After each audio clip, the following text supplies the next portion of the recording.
জিডিপির 2% বেশি প্রতিরক্ষা ব্যয়ের লক্ষ্যমাত্রা পূরণ করেছে নেটো রেকর্ড সংখ্যক সদস্য। জোটের 32 সদস্যের মধ্যে 23 সদস্যই চলতি বছর লক্ষ্য পূরণ করেছে। সোমবার হোয়াইট হাউসে প্রেসিডেন্ট জো বাইডেনের সাথে সাক্ষাতে কথা জানান নেটোর সেক্রেটারি জেনারেল ইয়েন্স স্টলটেনবার্গ। তিনি বলেন, জোটের সদস্যদের নিরাপত্তায় সমান অংশীদারিত্ব নিশ্চিত করতে কানাডা এবং ইউরোপিয়ান দেশগুলো এগিয়ে আসছে। একই সাথে ইউক্রেনকে অর্থনৈতিক এবং সামরিক সহযোগিতা দিতে সমর্থন পুনর্ব্যক্ত করেন স্টলটেনবার্গ। ইউক্রেনে রাশিয়ার যুদ্ধকে কেন্দ্র করে ইউরোপ জুড়ে সংঘাত ছড়িয়ে পড়ার ঝুঁকি তৈরি হয়েছে, যে কারণে এবার নিজেদের প্রতিরক্ষা জোরদারে বেশি মনোযোগী হয়েছে কানাডা সহ ইউরোপের দেশগুলো।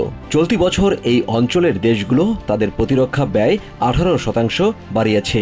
এবারই প্রথম জার্মানি, নেদারল্যান্ডস, নরওয়ে এবং তুর্কি তাদের জিডিপির 2% প্রতিরক্ষা ব্যয়ের লক্ষ্যমাত্রা পূরণে সমর্থ হয়েছে। আর এই লক্ষ্যমাত্রা 10 বছর আগে নির্ধারণ করে নেটো।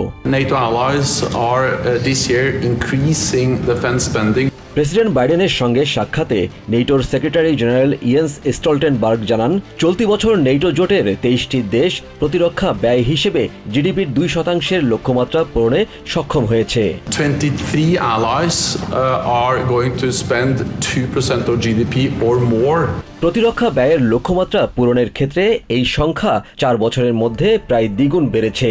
অংশীদারিত্বের মাধ্যমে যেসব দেশ প্রতিরক্ষা ব্যয়ে সবচেয়ে এগিয়ে তাদের মধ্যে পোল্যান্ড অন্যতম। তারা জিডিপির 4.12% ব্যয় করে। এর পরের অবস্থানেই রয়েছে এস্তোনিয়া। দেশটি ব্যয় করে 3.43%, আর আমেরিকার ব্যয় 3.38%।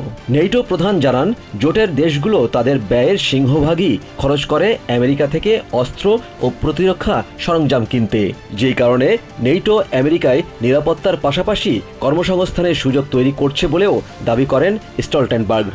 A lot of this money is actually spent here in the United States.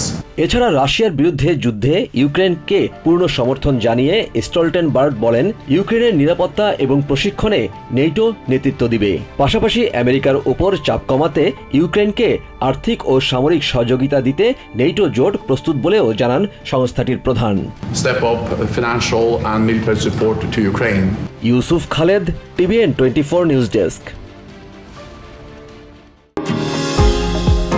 New York থেকে সম্প্রচারিত TVN 24 টেলিভিশন বিশ্বজুড়ে বাঙালির কণ্ঠস্বর।